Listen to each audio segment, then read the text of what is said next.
They say blood is thicker than water. But this same blood is the one that sharpens the knife against you. In my village, inheritance is not just about land or wealth. It is about power, pride, and the continuation of a family's name. What I didn't know was that one day, the people I trusted most would turn an inheritance into a war that would strip me of everything and leave me standing alone. I was born into a respected Igbo family. My father was the Akbara, the first son of his father, and that meant the weight of tradition rested heavily on him. As his first son, that weight was already being prepared for me. Our compound was large, filled with the laughter of cousins during Christmas, the smell of roasted yam during New Yam Festival, and the echo of my father's deep voice whenever he gathered us to remind us, NWAM, remember who you are. One day, all this will be yours to protect. The elders respected him, and because of him, they respected me too. I grew up believing family was everything, that unity was sacred, that bloodline was unbreakable. But I was wrong. My uncle, Chikwudi, was my father's younger brother. He smiled often, spoke gently, and always called me Na Ani, our father. He would pat my back and say, "You're the heir. Don't worry, I'll always stand by you." When my father died suddenly, it was Uncle Chikwudi who stood by my side at the burial. He placed his hand on my shoulder while people whispered about how much responsibility had now fallen on me. For a moment, I believed he was truly my second father. But betrayal never comes from strangers. It comes from those who sit closest to you. The will was read in front of the elders. My father, a man of foresight, had written everything down.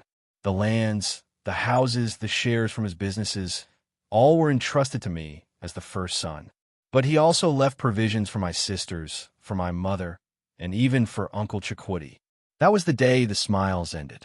Chikwidi's face darkened as the papers were read. He stood and shouted before everyone, "How can a mere boy control everything while I, his own brother, am given scraps? This is an insult." His voice spread like fire through the compound. My cousins sided with him. My aunties added fuel. Suddenly, the boy they once hailed, was now the enemy. Whispers followed me to the market. Friends stopped visiting our home. People began to say maybe I was too young, maybe Uncle should handle things instead. One night, I overheard them planning, my own family plotting to forge documents to take the land to break me. And worst of all, my own mother's brothers supported them.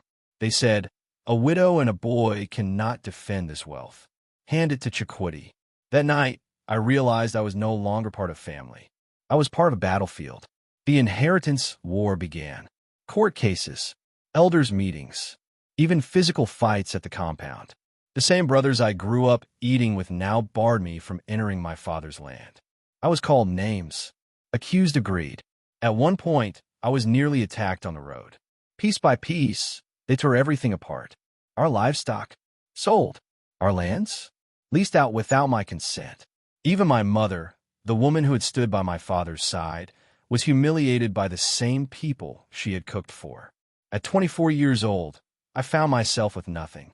No support, no family standing beside me. The inheritance that was supposed to secure my future had instead destroyed the very people who should have protected me. And now, I stand alone. The compound that once echoed with laughter is silent. The family I trusted has turned into strangers. And the inheritance? It has become a curse. But I ask you, was it really about land and wealth? Or was it about envy, tradition, and the poison of betrayal that runs deeper than blood? They call it Udaloo, the inheritance war. For me, it was not just a war for land. It was a war that left me with no family, no peace, only silence. Because sometimes the ones who smile with you at the fire are the same ones who will burn your home to ashes.